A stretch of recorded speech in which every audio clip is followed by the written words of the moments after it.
जो लोग भी हमारे वीडियो को देख रहे हैं, हमारे चैनल पर आकर के धर्म का लाभ ले रहे हैं, धार्मिक बातों को सुन रहे हैं और ज्ञान का आदान प्रदान या प्रसार कर रहे हैं, उन सभी का मैं धन्यवाद करता हूँ।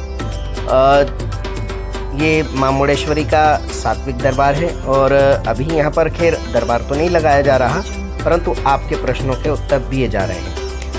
जितना भी संभव हो सकता है मैं आपको सही जानकारी देने की कोशिश कर रहा हूँ और करता रहूँगा।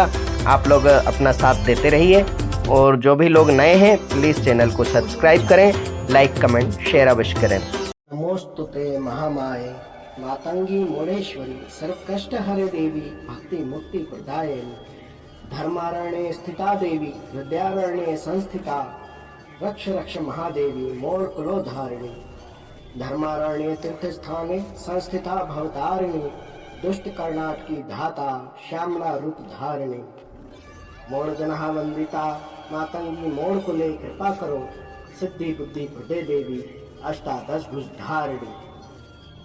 सभी से सविनय निवेदन है, चैनल को सब्सक्राइब करें, शेयर अवश्य करें, वीडियो पसंद आने पर लाइक भी करें। आप कोई सलाह देना चाहते हैं अथवा आप कुछ जानना चाहते हैं तो आप कमेंट बॉक्स में कमेंट जरूर करें। जय मुंडेश्वरी बोल बम। आज एक मित्र के प्रश्न के उत्तर में ये वीडियो बना रहा हूँ। उन्होंने पूछा था कि किन्नर किस प्रकार से बहुचर माता की पूजा आराधना करते हैं या हम किस प्रकार उनकी आराधना कर सकते हैं। तो देखिए किन्नर क्यों पूजा पाठ करते हैं, क्यों बहुचर माता को पूजते हैं, बहुचर माता का क्या महत्व है, इसके ऊपर हम पहले ही वीडियो बना चुके हैं। 3 भागों में वो वीडियो है। बहुचर माता से संबंधित पार्ट 1, पार्ट 2, पार्ट 3 आप अच्छी तरीके से उन वीडियोस को देख सकते हैं। उसके बाद हम चर्चा करते हैं कि किस प्रकार से उनकी आराधना की जा सकती है। तो देखिए मित्रों, बहुचर माता की आराधना उसी प्रकार से की जा सकती है जिस प्रकार हम अन्य देवियों की पूजा करते हैं, परंतु यहाँ विशेष बात ध्यान रखने की यह है कि देवी ने सभी प्रकार के कहा जाए कि सभी प्रकार के जीवों का समान रूप से आदर भाव सम्मान किया है। पशु पक्षी जीवों से लेकर मनुष्य में स्त्री पुरुष और तृतीय लिंग को भी उन्होंने मान्यता दी है। उन्होंने किसी को भी छोटा बड़ा या कुछ और रूप से नहीं समझा है। अर्थात उनका विशेष अवतार ही इस तरीके के मैं कहना चाहूँगा कि तृतीय लिंग या LGBT समुदाय जो हैं उनकी रक्षा के लिए या उनके उद्धार के लिए ही अवतार धारण किया था, या इस तरीके के जो लोग थे जो अपने जीवन में दुविधा का सामना कर रहे थे, अपने आप को समझ नहीं पा रहे थे, उनके कष्टों को हरने के लिए ही उन्होंने ये अवतार धारण किया था। क्योंकि हर एक अवतार की अलग महिमा होती है, अलग उद्देश्य होता है। देवी तो स्वयं एक ही है, माँ जगत जननी आद्यशक्ति दुर्गा, जिसे आप शिवा या नारायणी जो भी नाम से पुकारना चाहें पुकार सकते हैं। उन्हीं के सभी समस्त अवतार हैं, उन्हीं के द्वारा समस्त संसार है, वही प्रकृति है, वही साक्षात जगदम्बा महाकाली है। तो उनका जब बहुचर अवतार हुआ तब उनका उद्देश्य ये था कि वे तृतीय लिंग या इस तरीके के लोग जो अपने आप को समझ नहीं पा रहे हैं कि वे क्या हैं, वे स्त्री हैं या पुरुष हैं, या स्त्री के रूप शरीर में पुरुष हैं या पुरुष के रूप शरीर में स्त्री हैं, वे अपने आप में कंफ्यूज हैं, तो या फिर समाज के द्वारा प्रताड़ित है या उनको हीन दृष्टि से देखा जाता है, ये स्वयं ऐसे कुछ कार्य कर बैठते हैं जिससे समाज इनको गलत दृष्टि से देखे।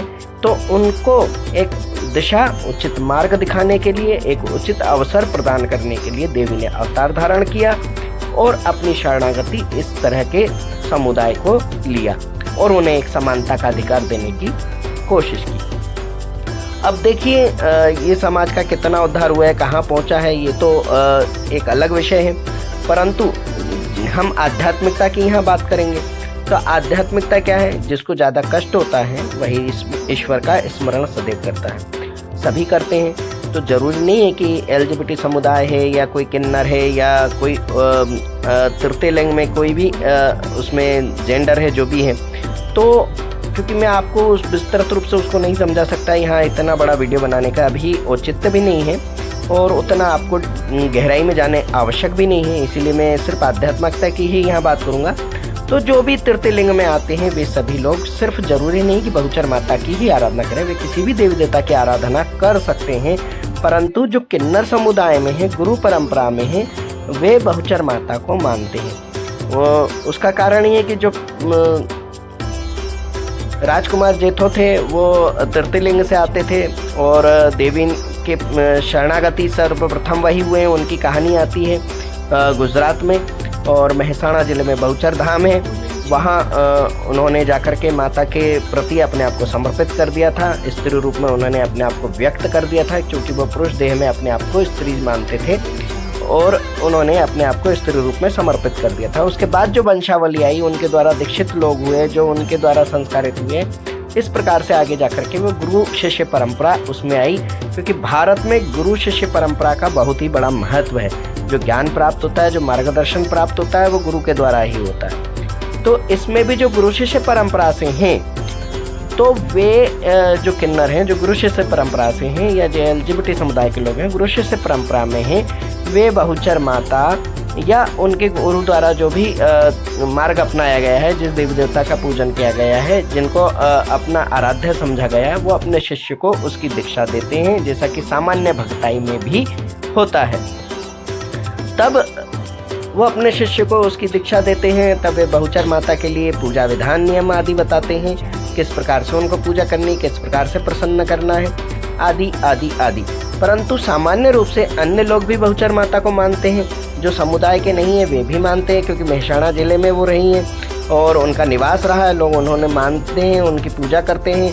लगातार जब 2-3 पीढ़ियों तक पूजा होती है तब वे कुलदेवी बन जाती हैं। तो सिर्फ किन्नरों की ही नहीं, वे अन्य समाज की भी कुलदेवी हैं, तो वो लोग भी वहाँ जाते हैं, मानते हैं। तो जैसा कि आप जानते हैं कि नवधा भक्ति के द्वारा किसी भी देवता को प्रसन्न किया जा सकता है, तो आप नवधा भक्ति वाला वीडियो देख लें कि नवधा भक्ति क्या है। सहज सरल भाषा में कहूँ तो जिस देवता के प्रति आपका भाव होता है, जिस प्रकार की आपकी कामना होती है, आप उस प्रकार के देवता की शरण में जाते हैं, तो वे सब आराध्य देव कहलाते हैं। परंतु जो एक ऐसा देव होता है जो सिर्फ आपका होता है, या आप सिर्फ उसको मानते हैं बिना किसी उद्देश्य या प्रयोजन के, सिर्फ आप उसी की भक्ति में लगे रहते हैं, तो वे आपके इष्ट देव हैं। तब इस प्रकार से जिन लोगों ने बहुचर माता को इष्ट देवी बना रखा है, वे उन्हीं को गुरु मानते हुए किसी गुरु की शरण में जाएं, अथवा वे उनकी पूजा आराधना भक्ति भाव से ही कर लें। सामान्य रूप से जैसे दुर्गा की पूजा की जाती है, किसी भी अन्य देवी की पूजा की जाती है, जैसा वीडियो के प्रारंभ में मैंने कहा है, आप उनकी पूजा कर सकते हैं। नाम मंत्र में तो कोई दिक्कत नहीं है, उनके अन्य मंत्र होंगे जो उनके गुरु उनकी दीक्षा देने वाले गुरु आपको बता सकते हैं। मैं ऐसे किसी भी मंत्रों का उच्चारण अपनी ओर से नहीं करता और न करना चाहता हूँ। तो आपको मैं सिर्फ इतना कह सकता हूँ कि आप नाम मंत्र का जप कर लें, दुर्गा नाम से ही उनकी पूजा कर लें, उनके चित्र को रख लें या उनके चित्र को स्मरण कर लें, उनके चरित्र का वर्णन कर लें, उनके चरित्र का पठन करें, तो आपको उनकी कृपा सहजता से प्राप्त हो जाएगी। अब जिस व्यक्ति ने प्रश्न पूछा, मैं नहीं जानता क्यों पूछा है, लेकिन अगर आप LGBT समुदाय से हैं तो आप अपने मित्रों से पूछ सकते हैं, अपने सहकर्मियों से पूछ सकते हैं जो आपके साथ काम करते हैं। अगर वे LGBT से हैं और उनके पास कोई गुरु है तो आप उनके पास जाकर के इस विषय में और अधिक जानकारी प्राप्त कर सकते हैं। इस विषय पर मुझे जितना जानकारी थी मैंने आपको देने की कोशिश की है और सही जानकारी देने की कोशिश की है। मैं कोई भी ऐसी जानकारी आपको नहीं देना चाहता जिससे कि आप दिग्भ्रमित हों। तो आज के वीडियो में इतना ही। जय मोड़ेश्वरी, बोल बम। ओम मणिक्यमणामप्लाल्यन्तीं मदालसां मंजुलवाग्विलासां महेन्द्रनीलं द्युतिकोमलाङ्गीं मतं कन्या मनसा स्मरामि।